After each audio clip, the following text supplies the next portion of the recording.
It was the summer of 1979 when my friends and I finally decided to go on a camping trip.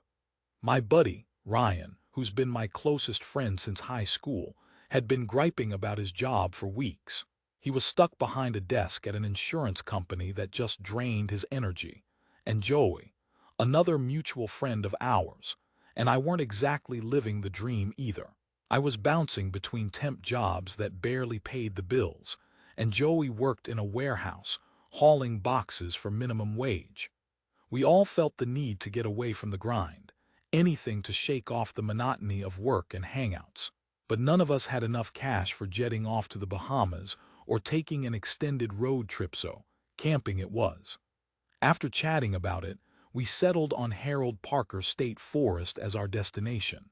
It's only about an hour's drive north of Cambridge, which made it easy enough to get there without much trouble. But it was large enough and far enough away to give us the sense of escaping into the wilderness.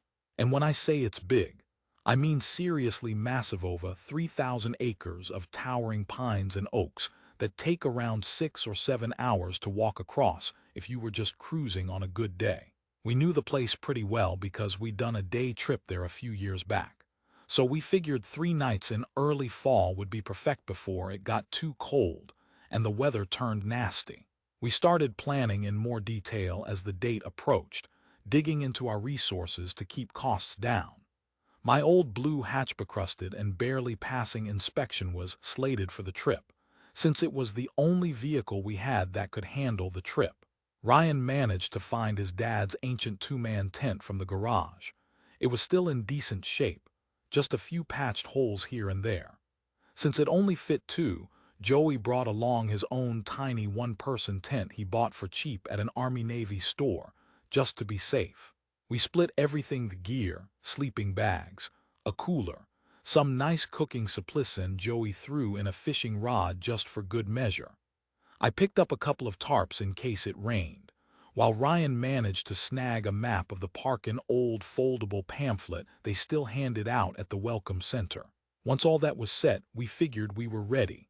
The drive was a lot of fun. We left on a Friday afternoon, the sun still high in the sky, blasting Born to Be Wild on the stereo, spirits high. About an hour later, we rolled into the forest just as dusk was settling in. The gravel lot near the entrance was pretty quiet, only one other car there. We paid a few bucks at the small self-service kiosk, then picked a spot near a place called Berry Pond. It was a flat clearing surrounded by tall, shady trees, with a fire pit already set up on the ground. From where we sat, the pond's water shimmered under the fading sunlight, so still and inviting. Honestly, it was perfect. We unloaded the car, carried our stuff to the site, and started getting everything ready. That first night was fantastic. Ryan managed to get a fire going with just his lighter and some crumpled newspaper he brought along.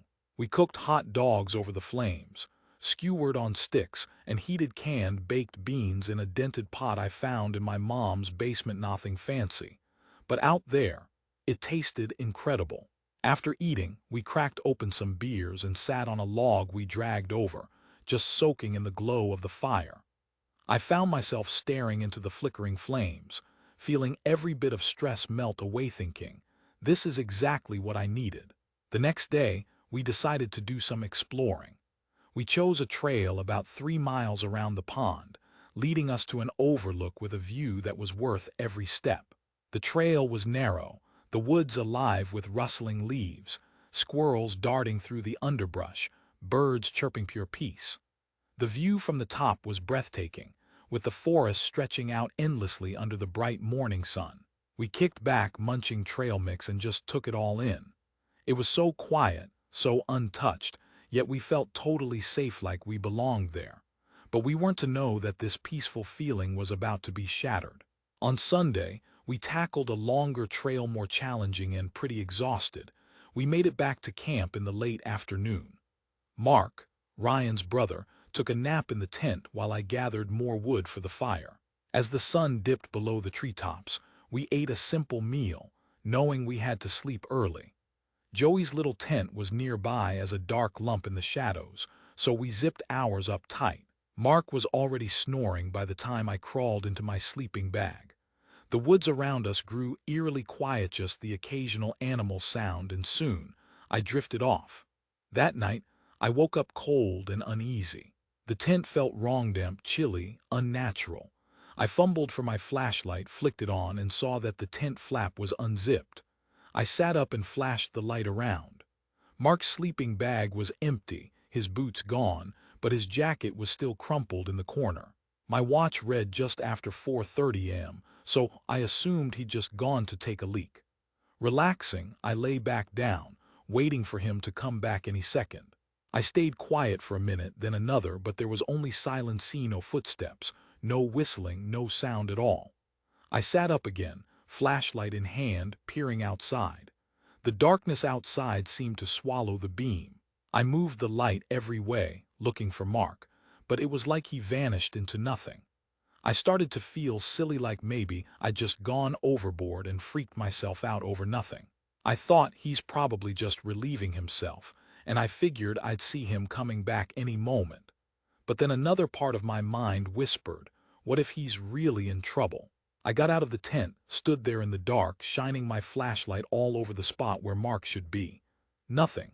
No sign of him, just shadows.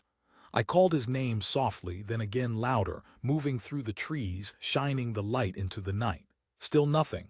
That's when I started to get a real bad feeling. Joey's tent was nearby, so I called out to him. I heard rustling in his tent, then he unzipped it, blinking uncertainly at me. His hair was a disheveled mess. I explained that I thought Mark was missing, asking if he'd gone off for a leak.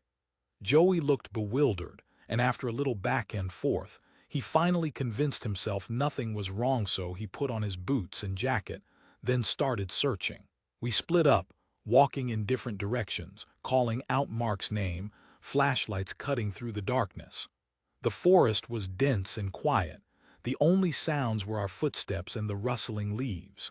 But after about an hour of wandering in circles, Joey suddenly stopped. He shined his light on a bush and pointed. There, snagged on the branches, was something gray.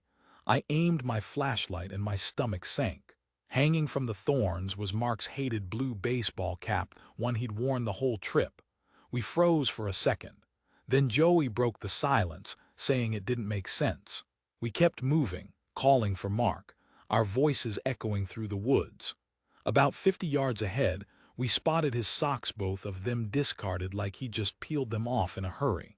Next, we found his jeans crumpled on the dirt, then his shirt and underwear, all scattered over 50 or 60 yards along a careful trail we hadn't seen before. Both Joey and I stared at the scene, trying to make sense of what we were seeing. Joey asked if Mark had been drinking, but honestly, we'd finished our beers the night before, and Mark wasn't the type to get wasted and streak through the woods, nor was that his sense of humor. We called his name again and again, desperate and scared. Then, suddenly, we saw it laying on the ground about waist-high. Mark's body. It was decapitated, blood pooling around the stump of his neck. The wound looked clean, precise, no wounds, just perfectly cut, and his skin was unnaturally pale, almost glowing under our flashlights. I froze, partly in shock, partly trying to believe what I was seeing. It didn't look real. It looked plastic, like a movie prop. His skin was so pale and bluish, and the blood had congealed neatly around the neck and reel, almost too fake. I'd never seen a dead body before, so I had no idea what to expect. My mind was struggling to process it all, thinking it had to be a dream or a joke. Joey looked just as shaken. He refused to believe it was Mark, kept calling his name in a panic, voice cracking. I just stood there, trembling, flashlight trembling in my hand. I looked at the body, again, height, build, no scars, no tattoos. It had to be him. His clothes lay a few yards away, exactly as he'd worn them on the trip. My throat tightened. I wanted to call out, but I couldn't. I finally managed to get the words out, voice hoarse and loud, saying, "Joey, it's him. It's Mark." But he shook his head fiercely, repeating no over and over, refusing to look. He just paced back and forth, tears in his eyes, hands clutching his head. I yelled louder, frustrated and desperate, and finally Joey stopped his pacing. His face was pale, sweaty, and streaked with tears. He looked up at me, eyes filled with dread.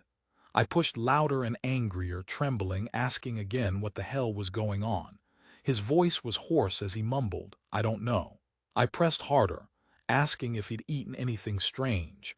But Joey just kept saying he didn't know, that he couldn't stop thinking about that trap door, what might be down there. The look in his eyes was vacant, like he was somewhere else, rubbing his temples like he had a terrible headache.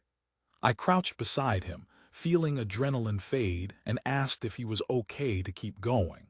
He nodded weakly, so we packed up fast, leaving that scene behind us. We ran through the woods, I think just wanting to escape anything to get out of there. We had no idea why, but we were desperate to leave. We didn't look back, and once we got to my truck, we tore down the dirt road as fast as we could, just the wind in our ears, checking the rear view constantly as if something might be chasing us. But nothing was. When we finally hit town, we headed straight to the ranger station. It was still early morning, only 2 rangers there, bleary-eyed but professional. We stumbled inside, grief-stricken, and they offered us coffee. Joey did most of the talking, his voice a wreck, and I did my best to help him out. They asked questions we could barely answer. Where were we? What did we hear? Did Mark have enemies or anyone who might have wanted him gone? We couldn't give any satisfying answers, just pleaded to show them Mark's body. They took everything: clothes, tents, gear, even the knives we'd used for cooking. We didn't fight them. We knew we hadn't done anything wrong. We just wanted to go home. They eventually took us to the police station, told us we weren't under arrest but had to stay for questioning. In the gray, sterile interrogation rooms with a one-way mirror, I told the officers everything: waking up that night, finding the open flap, searching for Mark. The detective asked if Mark and I had fought, if I was jealous or angry. I said no, best friends always. He took notes, then repeated the same questions: where were we? Did we hear anything? Had Mark been drinking? We stayed long enough to realize they were suspicious, that they didn't believe us. By the time they let us go, we knew we were under scrutiny. We were scared stiff, worried we'd get falsely accused of murder. But even that fear paled compared to what had happened to Mark. It just didn't make sense. If he'd been shot or stabbed, that would be bad enough. But how did he end up naked, body intact, yet missing his head? And weeks later, forensics showed the scene was clean: a weapon, no motive, no sign of the head. It was gone, as if someone had taken it. No trace, no clues. A week after the police questioned us, they still hadn't found his head or anyone who knew what had happened. It disappeared without a trace, somewhere in those woods. Mark was gone, and so was that head, and I swear, it felt like we'd crossed some line we weren't meant to cross. I never went camping again, and neither did Joey. We don't talk about it much anymore, but it hangs over us. I still drive that same truck, but every time I look at the hood, I see that skin, that twisted, reddish hue of that creature's hide, the chains and padlocks on that trap door in the woods. I hope it stays sealed forever. Honestly, I can't explain what happened out there. Sometimes I think maybe it was some supernatural thing, something darker than just some jokester or hunter playing tricks. Years later, I looked up Harold Parker State Forest, trying to find out if anyone else had seen those things, but I found nothing. No stories, no reports. Like that place just doesn't officially exist. Maybe it's just an old ruin left behind by some forgotten history. Or maybe someone built it far from everything for a reason we'll never understand. I guess I prefer to think it's just a relic, nothing more. But sometimes, late at night, I picture that trap door, the chains, those cross-shaped slits in the mask I saw, feeling like some force was watching us through those holes. And I wonder if we really got lucky, or if we just dodged something far worse. It's been years now, and Joey's moved on, talking about other trips, other adventures. But I know he's still there in his own way. I don't think he dwells on it much, but I can't let it go. I still dream about that placid chains, the hide, that sealed trap door, and I hope whatever's locked beneath stays right where it is, buried deep in those woods, forever silent.